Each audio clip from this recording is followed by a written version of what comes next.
tous et bienvenue sur ma chaîne. Je suis Valérie, naturopathe et nutritionniste spécialiste en alimentation anti-inflammatoire. Je pratique aussi la médecine ayurvédique. Alors aujourd'hui, j'ai envie de vous parler d'un sujet parce que on va tous être concernés à un moment donné par la chute de cheveux, que ce soit pour des raisons de stress, que ce soit pour des raisons d'hormones, voilà, parce que le déséquilibre hormonal, ça fait chuter les cheveux, les problèmes de fer pour les femmes, puisqu'on a des règles et donc du coup, on a souvent des carences en fer, ou d'autres facteurs, même la maladie, entraîne la chute de cheveux.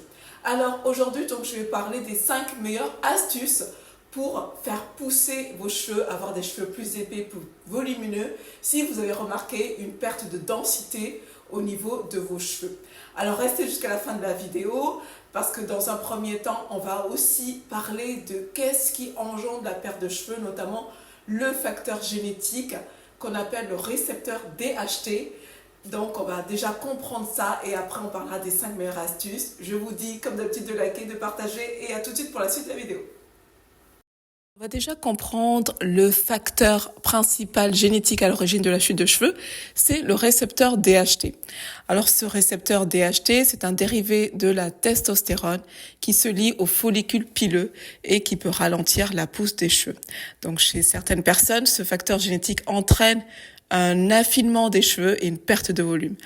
Et en plus, quand on est sous traitement médicamenteux, ça réduit pour certains médicaments les niveaux de DHT, comme par exemple la finastéride, donc le dérivé, je pense, commercial, c'est Propecia, ou du tastéride ou la Vodarde, pour ceux qui connaissent, c'est des traitements qui sont prescrits pour la calvitie masculine, et leurs effets secondaires sont sur la libido, la baisse du volume d'éjaculation, les effets dépressifs, en plus d'impacter le récepteur DHT.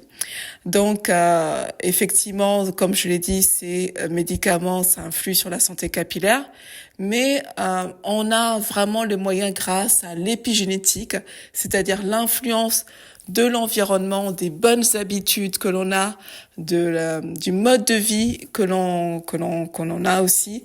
Tout ça, en fait, c'est des facteurs pour lesquels on peut influencer. On a un direct impact dessus. Et ça va avoir un impact positif sur notre ADN. Donc, je vais vous présenter 5 astuces naturelles pour booster la santé de vos cheveux. Alors d'une part, ça va être l'importance de l'oxygène. Pourquoi? Parce que l'oxygène est vital pour toutes les cellules, y compris celles qui favorisent la pousse des cheveux. Et un manque d'oxygène dans le cuir chevelu, ça entraîne une chute capillaire. L'une des principales causes de cette hypoxie ou privation d'oxygène, c'est l'anémie.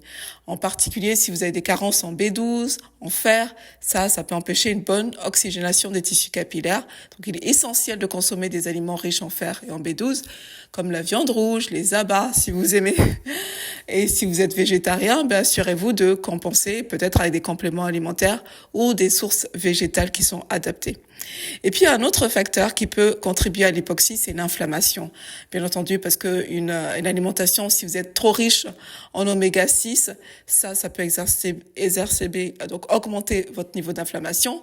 Et puis pour la contrer, dans ce cas, optez plutôt pour des oméga 3 par exemple, parce que justement ça va permettre d'équilibrer, de réduire l'inflammation et puis assurer aussi d'avoir des niveaux optimaux de vitamine D, qui est aussi un puissant anti-inflammatoire.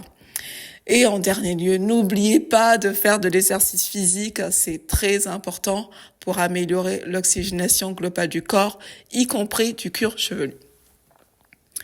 Alors l'astuce numéro 2, ça va être tout simplement prendre de la vitamine D. Pourquoi? Parce que la vitamine D, elle joue un rôle clé dans la régénération des follicules pileux. Et on l'a vu, en fait, un déficit en vitamine D est associé à une perte de cheveux accrue. Donc, vous pouvez naturellement augmenter vos niveaux en passant du temps au soleil, mais là c'est vrai que ça devient compliqué parce qu'on est en l'automne et que le soleil se fait de plus en plus rare, donc il va falloir vous supplémenter, surtout en plus si vous vivez dans une région où l'exposition solaire est limitée. Donc privilégiez aussi des aliments riches en vitamine D, comme le poisson gras, les œufs sont d'excellentes sources de vitamine D, et plus vous allez booster vos niveaux de vitamine D, plus vous allez prévenir la chute de cheveux et aussi stimuler la repousse de cheveux. Alors, je passe à l'astuce numéro 3, c'est consommer de la L-lysine. Alors, la L-lysine, c'est un acide aminé qui est essentiel, que l'on trouve principalement dans les protéines animales comme le poisson, la viande, les œufs et les fruits de mer. Et cette substance, elle joue un rôle crucial dans la production de kératine, qui est une protéine essentielle à la structure des cheveux. Donc, en incluant plus de L-lysine dans votre alimentation, vous pouvez stimuler la pousse de cheveux, renforcer leur structure et éviter les cheveux cassants. Astuce numéro 4, ça va être tout simplement corriger un déficit en insuline si vous en avez. Je parle souvent de la résistance à l'insuline parce que lorsque votre organisme devient moins sensible à l'insuline, ça peut entraîner une inflammation chronique et donc affecter la croissance des cheveux. Donc, pour corriger ce problème, donc là, les diabétiques, ils savent, voilà, ils connaissent très bien ce problème de résistance à l'insuline. Donc, moi, je recommande d'adopter un régime pauvre en glucides. Pourquoi pas essayer aussi le jeûne intermittent? Donc, en limitant, bien entendu, les pics de sucre dans le sang, vous pouvez améliorer la sensibilité à l'insuline et favoriser un environnement propice à la santé capillaire. Parce que si vous n'avez pas corrigé ce déficit à l'insuline, ça va être compliqué de faire repousser vos cheveux, tout simplement.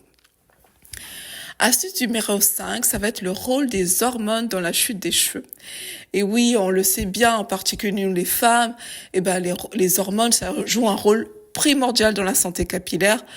Alors, on a plusieurs phases, que ce soit durant la grossesse ou la ménopause ou même pendant les règles, les niveaux d'oestrogène, ils fluctuent et ça peut entraîner une perte considérable de cheveux.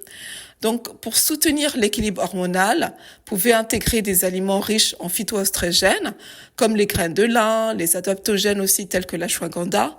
Ça va vraiment vous aider. Et bien entendu, faites attention à ne pas être carencé en fer. Ça, c'est le truc aussi classique.